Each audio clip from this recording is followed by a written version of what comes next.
Hey, what is up, everybody? I'm here to give you another episode of What's Better, Raw or Smackdown, episode 28. And it's actually been about a little over a month since I've done this show um, because I've just been so busy with studying for finals.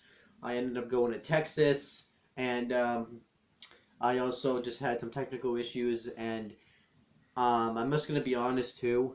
The it gets to the point sometimes where the shows aren't good enough for me to do this show, so I just don't really feel like it. But the shows weren't that bad this week, and I figured I'd do it. Now I'm just gonna go over it quickly, just because of the fact that I just want to talk about some main moments. Um, so I'm not only gonna give you like as much of an in-depth review as I want, but I will talk about storylines that have been happening, just so that way we can I can address it.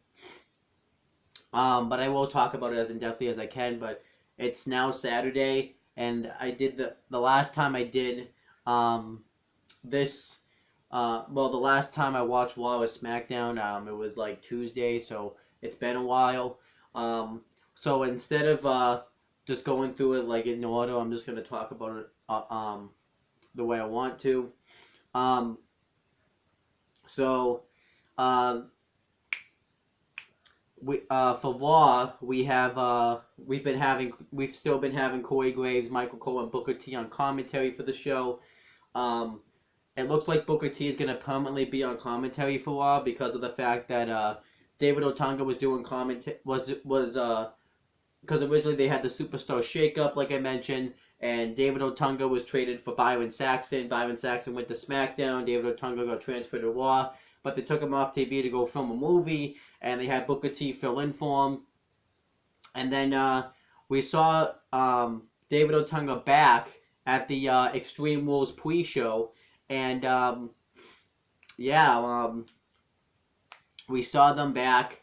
Um, yeah, he recently came back, and they are gonna leave Booker T on commentary. I think because I'm not really sure why. I would say maybe because he's more noticeable than David Otunga is, and Booker T is not great on commentary anyways. But I think he's better than Otunga, but that's not really saying much. Um, so I'm just gonna kind of run through what happened on Raw.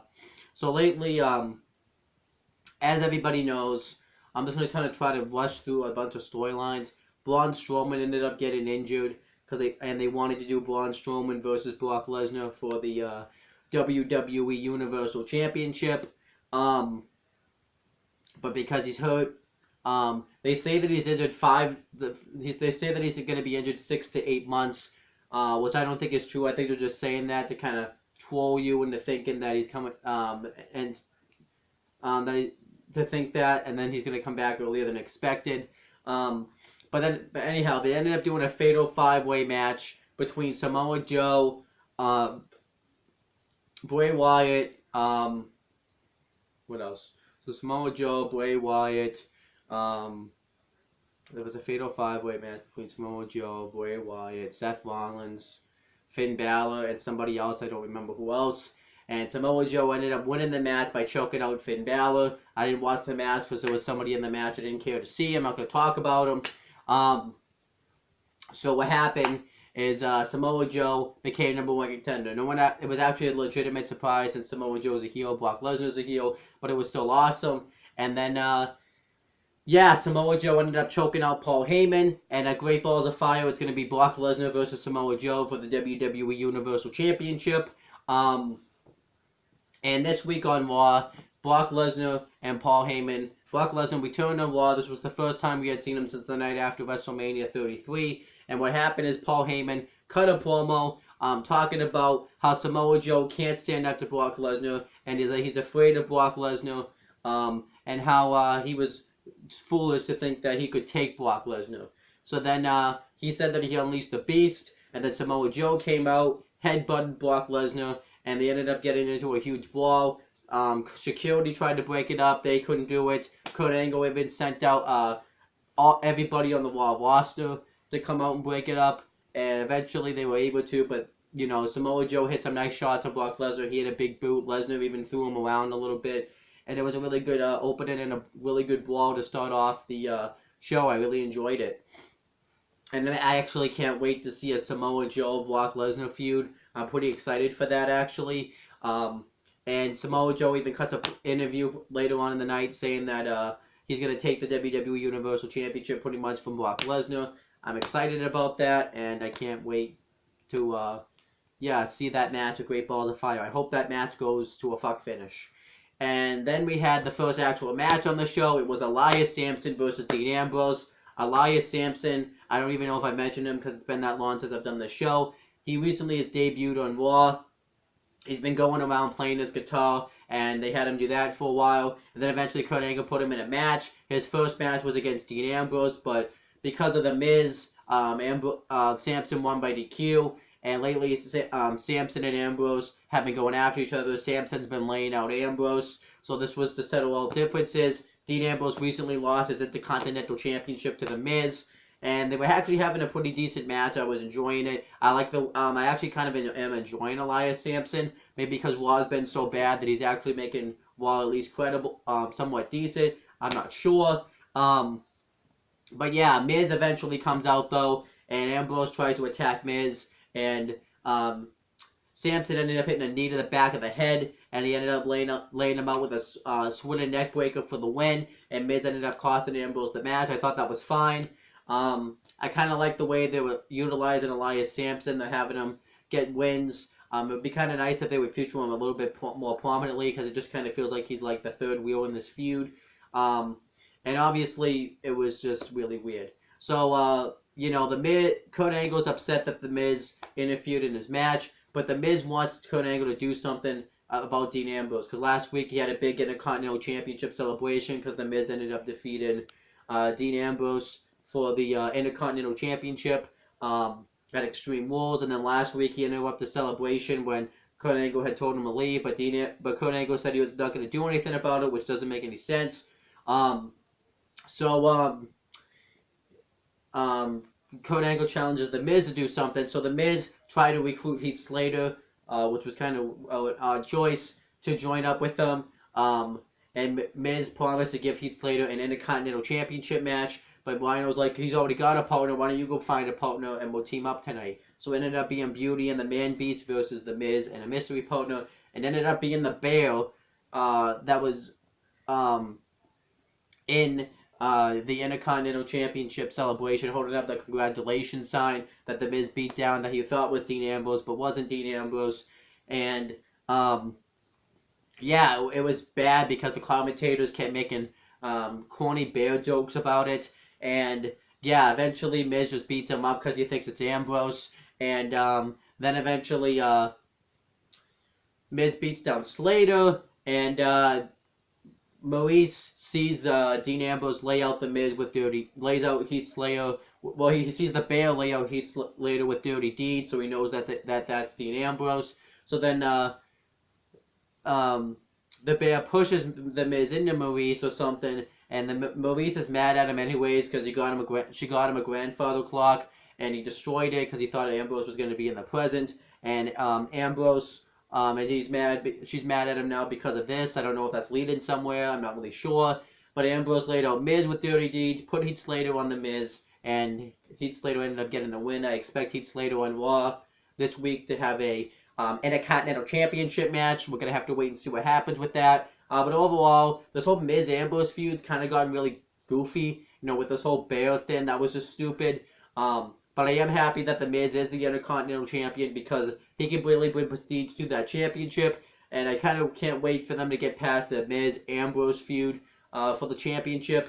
Because I would like to see Miz go on to feud with somebody else for the Intercontinental Championship, whether that's maybe Austin Aries. I'd like to see Austin Aries, but it's probably not going to happen. Maybe Finn Balor. That would make sense. So I'd like to see Miz go on. Maybe John Cena. And I'll get into that in a second.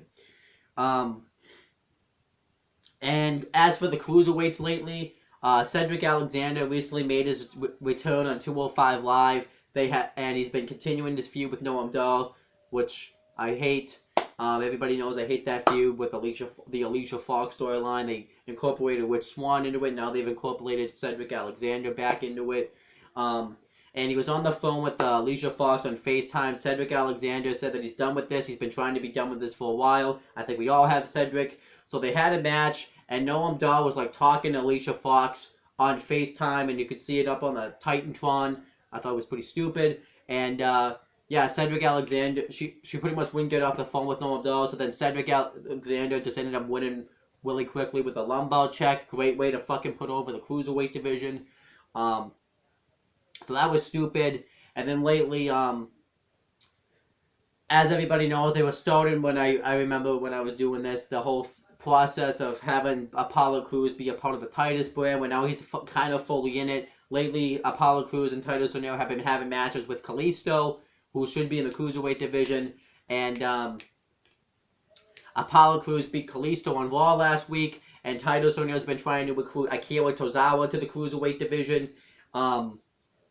Not the Cruiserweight division, but the Titus brand. And he sent out a tweet pretty much talking trash at Neville about how he's the next Cruiserweight champion.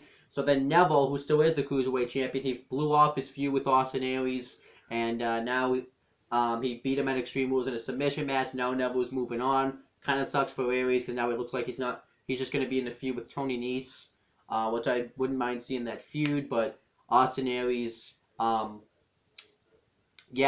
Aries deserves better than to just be relegated to 205 Live. If it gets actually good, prominent television, then good. But it looks like he's going to be out a few weeks. So Neville needs, obviously, a new opponent because now the issue is who defeats Neville for the Cruiserweight Championship. They're going to go with Akira Tozawa. I'm actually fine with that because Neville ended up attacking Rich Swann before his match, before they were supposed to have a match. Neville didn't even get an entrance, which was stupid. And, he pretty much talks to Akira Tozawa saying that you need to be careful about who you deal with because I'm the king of the cruiserweights. I actually kind of can't wait to see a Neville Akira Tozawa feud. What I don't like about this feud is that it's being used to push the Titus brand feud, and I just hate that the cruiserweight division's being used to push that. I totally think that Akira Tozawa and Neville are perfectly capable of having their own feud. Now, as for now you have a problem too. Who defeats Neville for the Cruiserweight Championship? I was thinking Hideo Itami, but now I've seen the recent episodes of NXT. It looks like they're gonna have him go heel, and he's gonna be in NXT a little bit while longer, so it can't be him. I was thinking maybe Cedric Alexander since he's been out so long, but they haven't really done a good job building him up. Maybe at SummerSlam they can fight for the title. And maybe the last option I've been thinking about is Finn Balor. The only problem is it kind of devalues Finn Balor because he just was in, he was just the Universal Champion like a year ago, and then he's all of a sudden going to be in the Cruiserweights. But I think Balor and Neville would really bring legitimacy into that Cruiserweight division. Neville already has, but having somebody like Finn Balor join it would really be huge. You know, you can have Finn Balor's a viable name. Everybody knows everybody knows who he is. So I think Finn Balor would be the best option to have him beat. He is a cruiserweight anyways. But we're gonna have to wait and see. If I was them though, I would have Neville hold the championship forever. I would have him hold it until the Royal Rumble, maybe until next year's WrestleMania. And then you have like somebody like Hideo Itami, Tyler Bate, even Pete Dunne. Pete Dunne's a heel, so that doesn't work. But or Oney Lorcan, have somebody like that from NXT. Maybe Mark Andrews too. So it would be interesting. So then, what else has been going? What else happened on Raw this week? Bray Wyatt cut a promo. He pretty much cut a promo on Seth Rollins. It was actually a good promo talking about how Seth Rollins has slayed kings, but lately it feels like that Seth Rollins is the glass castle, and then he breaks the glass castle and everything falls on him. And then Seth Rollins even cut a promo on him talking about how that he doesn't like when Bray Wyatt calls him out. He's a coward. He attacks people. And he doesn't have a reason for it. And then he says that you may have conquered a king, but you're not going to conquer a god. So I'm actually happy about a Seth Rollins Bray Wyatt feud. I'm actually looking forward to that. I think I'm actually interested in that feud. I know it's going to it's just really weird because Bray Wyatt, since he loses all his feuds when he talks, I can't take him seriously. You don't say that Randy Orton feud because he did not win that feud. Um, yeah, don't say that. But yeah, Seth Rollins, Bray Wyatt, we haven't seen them feud since the days in the Shield and the Wyatt family, so that could be really interesting stuff. I actually kind of can't wait to see a match between them. I really wish they didn't have that one-on-one match a few weeks ago because then we could say that match never happened. But WWE likes to throw away matches like that on free TV. But so yeah, Bray Wyatt, Seth Rollins, I think could be a good pay-per-view feud. I think what's going on is because Strowman got hurt, they have to kind of readjust what they're doing. So now Samoa Joe, I think, was supposed to have been feuding with Seth Rollins right now, but since, like I said, since Strowman got hurt, they threw Samoa Joe at Brock Lesnar. I'm still fine with that feud. I think Wyatt was supposed to feud with somebody else. I'm not really sure who else. But this feud I think could work. They're just gonna have to wait and see. And then we have, but yeah, I can't wait. I'm pretty hyped about that. I'm gonna talk about the tag title stuff later on. For the woman stuff on Raw, lately Alexa Bliss just conquered Bayley. I don't know if I've reviewed it, but she's been the Raw Women's Champion as of late, and she pretty much blew off a few with Bayley, beat her in a kendo stick on a pole match, which was terrible. They pretty much buried Bayley in that match. They really ruined Bayley. Now she's cutting this whole promo about how she's not extreme. She didn't get into wrestling to be extreme. She came in here to fight and perform and be an inspiration, and she wants to be Raw Women's Champion. And then she says she wants to sell it with a hug. She hugs Corey Graves, and Corey Graves just like, I need a cigarette. Really weird. Don't know where that's going. On this episode, Alexa Bliss and Nia Jax had a Raw Women's title match the week before. So then here, Alexa Bliss blamed Mickie James and Dana Brooke because Nia Jax was upset that she lost her opportunity at the Raw Women's title. So then Alexa Bliss turned it around and blamed Dana Brooke and Mickie James. It was stupid. Sasha Banks came out. Emma returned. And it turned into a 6-woman tag with the face team, Sasha Banks, Dana Brooke, and Mickie James won because Alexa Bliss abandoned the team. And Sasha Banks tapped out Emma in a big return. It was weird. I didn't really care for that. And then you have like this whole thing with Nia Jax and Alexa Bliss. Why is Nia Jax like friends with Alexa Bliss? Because she clearly saw her instigate an attack. I don't really know. It looks like they're gonna go to a Sasha Alexa Bliss feud, which is fine. They really fucked up the summer plans. They really should have just had Bayley keep the Raw Women's title, and build her up properly and have her face Sasha Banks at SummerSlam as a big heel. It could still happen, but it's nothing now. It's ruined. So yeah. Finn Balor video package. That was cool, actually. I enjoyed this video package. What else was on the show? Lately, Enzo Amore and Big Cass have been getting attacked by unknown names. It's been rumored that it's the Revival since they were on the show in one of the episodes on that same episode that Enzo was first attacked. And they were seen backstage. It's rumored that it's possibly the Big Show because he's been teaming up with Enzo Amore lately. Big Cass himself. Since he probably wants to dump Enzo. They're trying to assume that it's Corey Graves connected to it somehow because he said he would shake the hand of Enzo's attacker, and he ended up shaking up Big Cass's hand like a few weeks ago. So they seem to be going in some sort of direction there. And they were supposed to have a match with Gallows and Anderson, but Big Cass was attacked again, so we didn't think the match was going to happen. Big Cass and Anderson, not Big Cass, Gallows and Anderson bragged about it, but Enzo and Cass did the match anyway. They ended up losing via Magic Killer, and afterwards they tried to attack Enzo some more. Big Show came out and saved him. And now there's some rumor that it could be the Big Show attacking Big Cass. And they're trying to build to that. It's probably not going to happen. It's probably not going to be the case.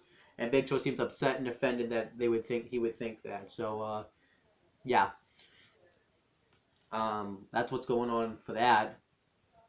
What else on Raw?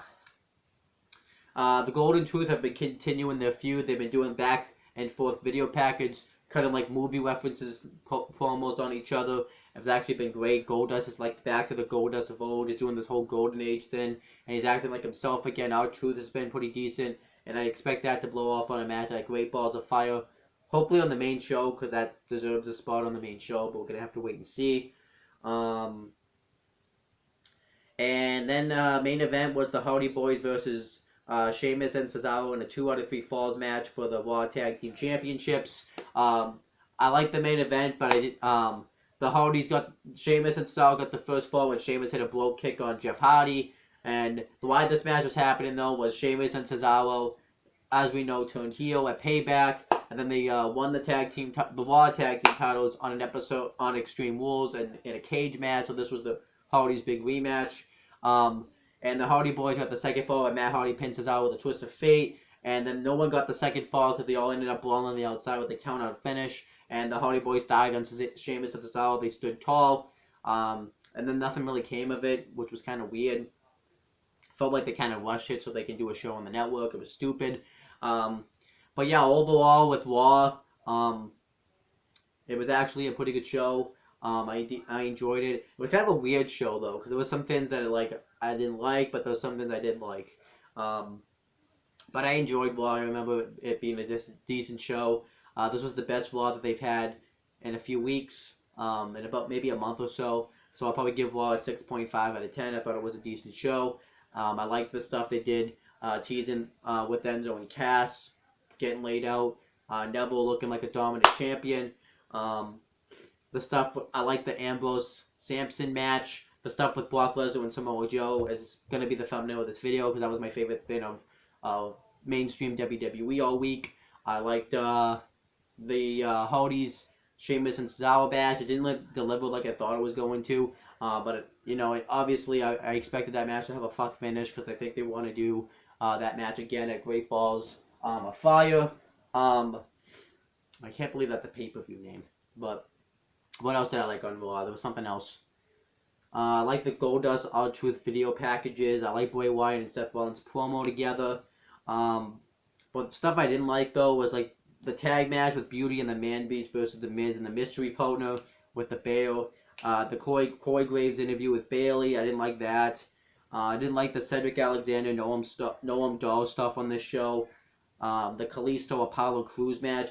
The weird thing is with the Titus brand is sometimes it's good, sometimes it's bad, sometimes it's just there. That's how I feel about it.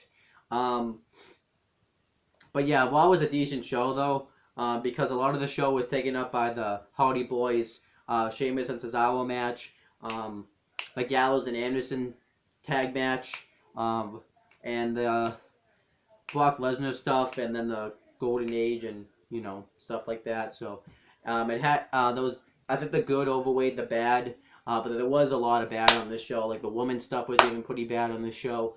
But yeah, overall I'll give Raw a 6.5 out of 10. Then for SmackDown, going off the top of my head, all the women have been talking about the Money in the Bank match, first ever for women. Alexa Bliss, Sasha, Bayley, about how they probably want to be in the match, which pretty much makes Raw look like crap.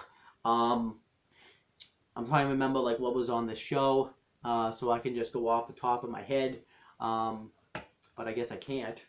There's like a promo. There was a promo segment with the New Day talking about how they're gonna win the Raw the SmackDown. Sorry, one show. The SmackDown Tag Team Championships. They had a big grand entrance because they were in the building. They were in New Orleans and they were in the arena that WrestleMania 31 is gonna be in or something. I don't know if it's exactly that, but the New Day come out, say they're going to win the SmackDown Tag Team titles. Breezango come out, want to win the SmackDown Tag Team titles. The Usos come out, talk about how they're going to retain. The Colognes were just there. They had an 8-man tag.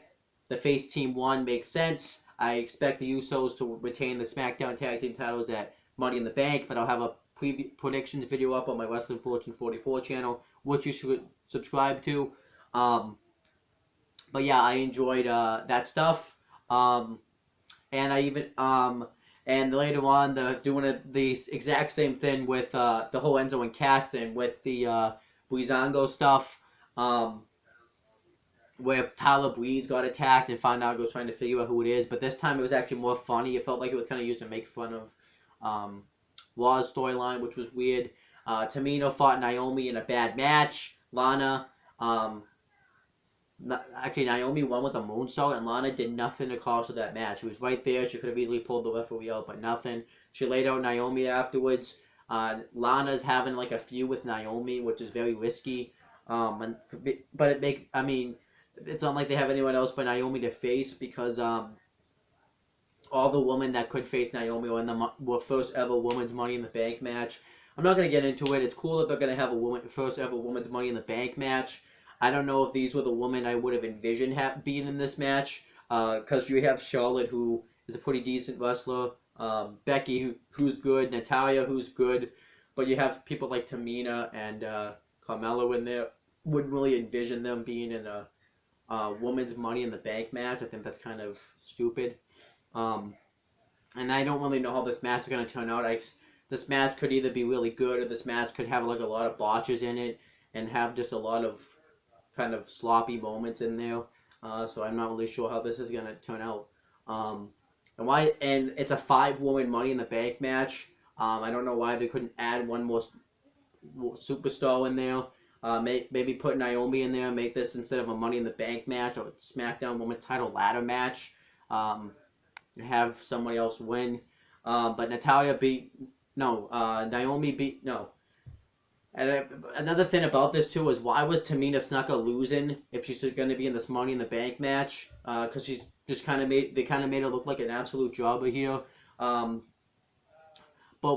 Charlotte Flair defeated Natalia in a decent match.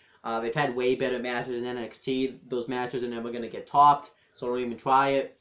And yeah, I didn't really like the fact that they just didn't really do a whole lot to build up to that match, really. They didn't have any video packages for it. If they were going to do these they're doing all these things on YouTube, why not air that stuff on SmackDown, have them all talk about how much of a big deal this is. But it seems like they're treating this like a big deal, but it doesn't really feel, it's a big deal, but it doesn't really feel like a big deal.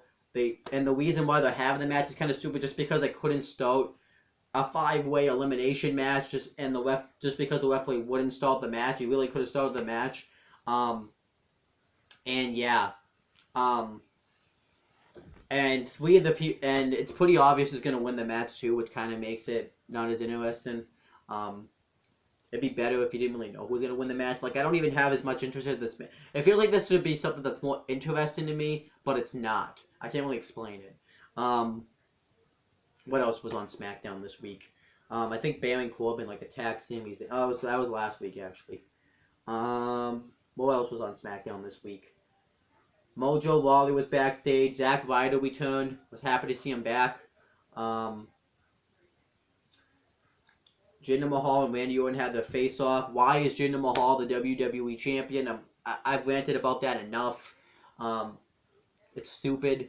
I'm not going to rant about it really anymore. Jinder Mahal, WWE champion. This just doesn't feel right. Randy Orton and Hulk KO'd him because he can. And then, John Cena's coming back. He's going to be a free agent, which I think is actually has a lot of possibilities about him being a free agent. I haven't really been able to talk about this yet because it's been so new. I'm actually happy John Cena's going to be a free agent for a number of reasons. Well, one, he's kind of a part-timer now anyways. Having him only be on SmackDown doesn't really help. If he goes to, if he's, why not embrace it? Why not have him have that factor where he could appear on both Raw or SmackDown? I was even thinking about this a few weeks ago. It'd be kind of cool if you had that one superstar that showed up on both Raw and SmackDown. That would kind of give you a reason to want to tune in to say what's the superstar going to do. And that's exactly what Cena is. Cena doesn't really, Cena's that type of superstar where he's a big enough name where he doesn't need to be on only one show. And I'm actually kind of happy because it opens up a lot of possibilities for opponents for Cena. On Raw, he could still face Seth Rollins. He could face Bray Wyatt. He could face Samoa Joe, which is a match I really want to see. Brock Lesnar for the WWE Universal Championship at some point. Finn Balor. On SmackDown, he could face Kevin Owens, Corbin, Sami Zayn again, Shinsuke Nakamura, AJ Styles again. I wouldn't mind seeing that match again. The Miz for Raw for the Intercontinental Championship now. Because now that Cena's going to be appearing on both shows, there's a lot of possibilities you could do with them. And you probably want to get as many money matches as you can out of Cena, because there could be a time where Cena decides he doesn't want to do wrestling anymore. He just wants to do movies, which probably isn't going to happen, but it could. And Cena wants to, he wants to do movies. So looking forward to that. The hype blows, like I said, Zack Ryder returned. I didn't really talk too much about it. Happy to see Zack Ryder back. Good that he recovered from that knee injury. Kind of feels like they didn't really feature him in a big way. He just returned in a backstage segment instead of coming back out in a match or something. But it looks like they're going to start to go after the SmackDown tag titles. And the hype blows are just formed again, which is kind of weird. But whatever. Is it going to lead to a Zack Ryder heel turn since Mojo Rawley had all that success while Zack Ryder was gone? I kind of hope not, because if anyone should turn heel, it's Mojo Rawley. Because Zack Ryder, no one likes no Mojo Rawley really all that much, and Zack Ryder is really likable. But overall, I wouldn't really want to see that feud, because I feel like a Zack Ryder Mojo Rawley match would just be terrible. And then we have, what else was on SmackDown? Not a lot on SmackDown when you think about it. We had the 6-man tag match with the Money in the Bank competitors being Kevin Owens, Baron Corbin, and Dolph Ziggler versus Sami Zayn, AJ Styles, and Shinsuke Nakamura. Solid 6-man tag. Zayn ended up pinning Baron Corbin yet again. And afterwards, they all laid each other out. Nakamura ended up laying out Corbin with Akeem Sasha. He ended up holding up the briefcase. Talking Smack, I really don't really feel like talking about it. I'm not going to talk about Talking Smack. They had Shinsuke Nakamura on Talking Smack cutting a promo for some strange reason. I think he pretty much just gave away the fact that Ziggler's probably going to be leaving and going to Japan, which was kind of funny. The hype blows talking about how they're back as a team. Jinder Mahal, go fuck yourself, I don't care. That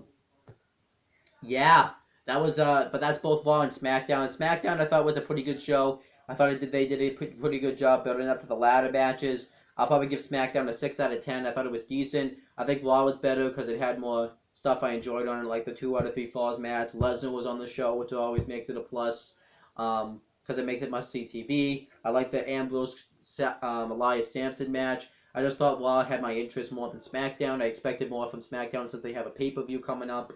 But whatever. I'm just going to be honest.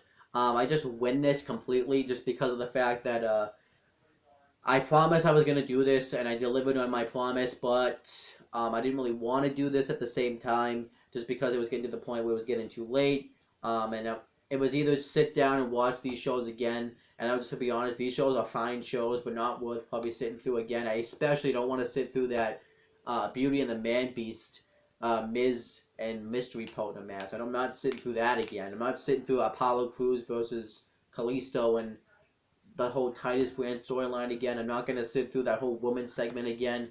For SmackDown, I'm not sitting through the Usos cutting a promo again.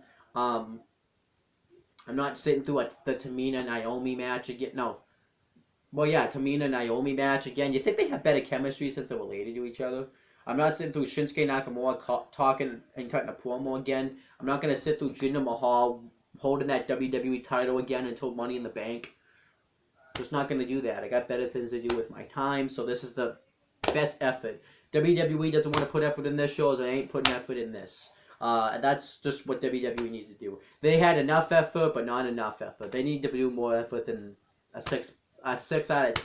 Like, think about it. This was just a decent show. They need to do better. Raw knew it was going up against NBA Finals, but I'm still going to knock Raw.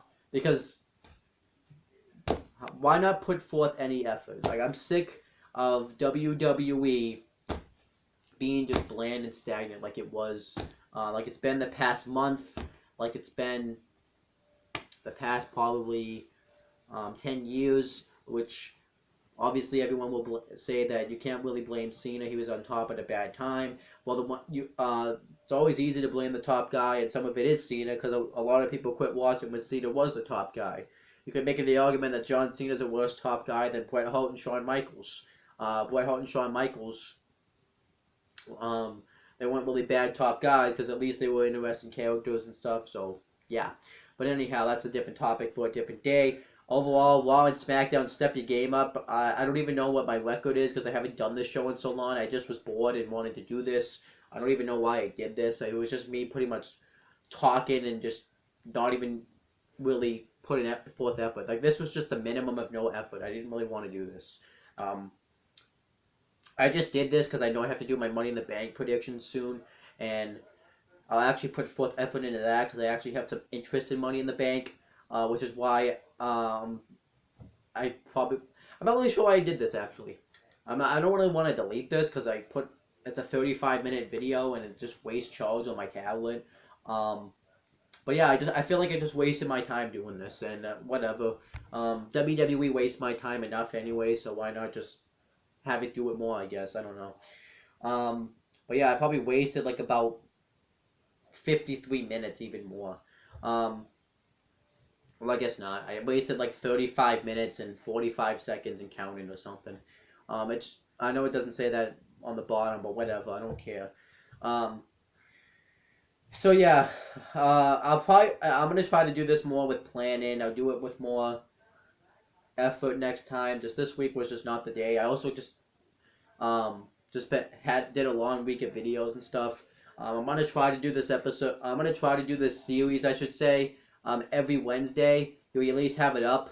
Um, I may have one of my friends be joining me with it or not, but he's just completely stopped watching Raw and SmackDown until the NBA Finals is over, which I don't really blame him because I want to sit through these shows. But yeah, whatever. Just make sure to subscribe to the my Wrestling Fortune 44 channel, even though I already said it earlier in the video. Make sure to subscribe to my own The Talkinator channel, and then make sure to subscribe to this channel as well for more content. I'm going to try to get more content up. Probably not next week, just because of the fact that I have other videos I have to do next week. The only video you'll probably get next week is the same episode 29 of this show. But I'll try next week, not next week, but the week after to get some videos up other than wrestling. But that's pretty much it, guys. Talk to you later. I'm done with this.